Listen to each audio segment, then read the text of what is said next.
And joining us now with analysis on the Iran war is Dr. Dan Diker. He's president of the Jerusalem Center for Security and Foreign Affairs. Thanks for joining us this morning, Dan. What is the sentiment on the ground in Israel right now? Good to see you, Kerry, from Jerusalem, Israel's eternal capital. The sentiment in Israel is one of resilience, determination, and focus to back Prime Minister Netanyahu and the great Israel Defense Forces together with our extraordinary ally, the United States, in ending the 47-year rule of the world's most dangerous regime seeking the world's most dangerous weapons. And I think that Israelis are very resilient. We've been absorbing scores of missiles guided by laser from Tehran and rockets from Iran's Hezbollah proxy from Lebanon. But the public altogether is absolutely supportive of the prime minister and the Israel Defense Forces in what is, this is the Normandy beach of our time. We are fighting the Nazi regime of our time.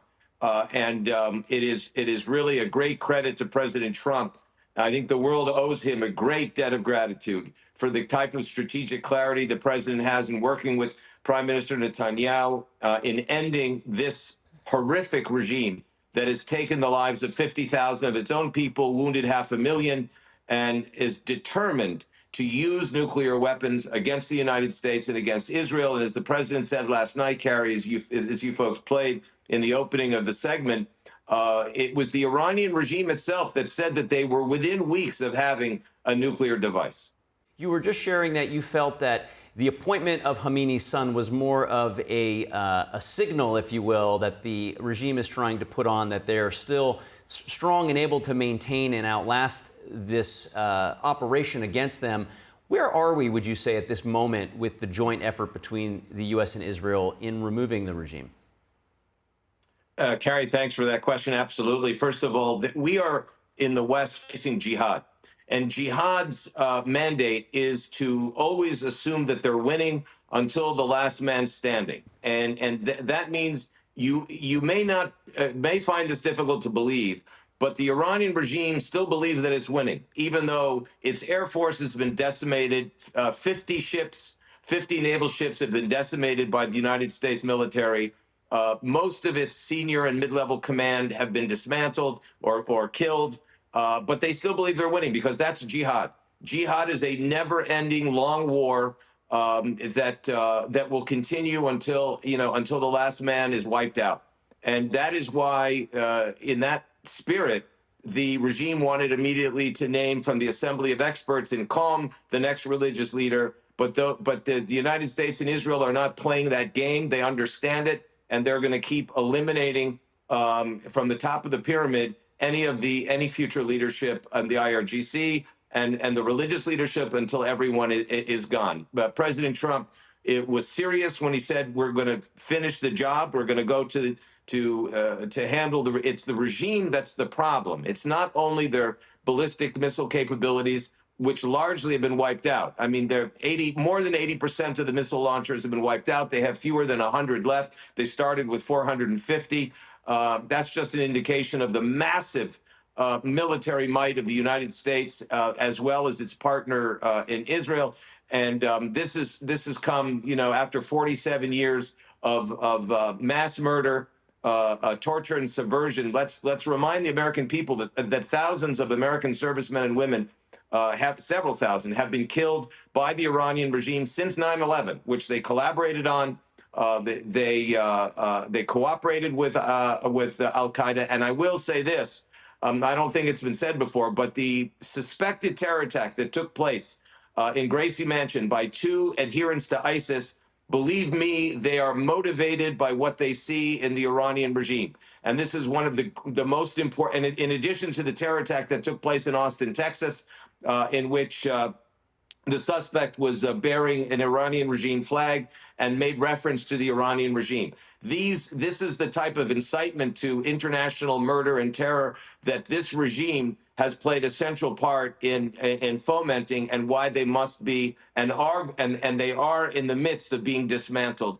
And it's vitally important that this regime ends its 47-year rule of messianically driven, religiously driven terror against Americans throughout American military bases in the Middle East, against Israel, and against America itself from Latin America.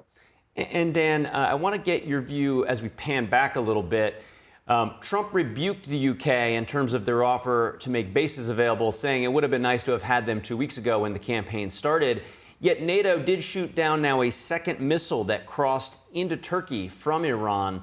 Many of the Gulf countries have neutralized Iranian missiles but have not come in on the offensive. Do you expect any other countries to join Israel in the U.S.? That's an excellent question. And in fact, it was reported just a few hours ago that President Trump condemned or heavily criticized his Arab Gulf partners for not taking a far more offensive position in this war.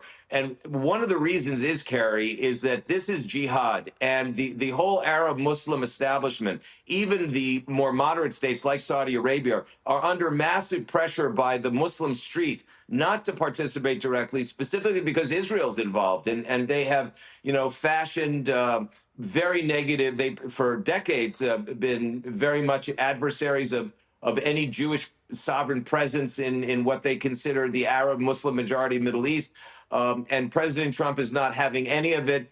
President Trump's compliment of Israel is that Israel is a country that knows how to defend itself, and he has leveled criticism both on Europe and on his Arab partners in the Middle East, because he says they have to do a lot better at carrying their own weight from a military defense and offense point of view, and they haven't yet stepped up to the plate. That's what he meant when he criticized Prime Minister Starmer. The Brits have been all too hesitant. Well, let's bear in mind, the Iranian regime has attempted to assassinate scores of Brits in the last 2.5 years alone.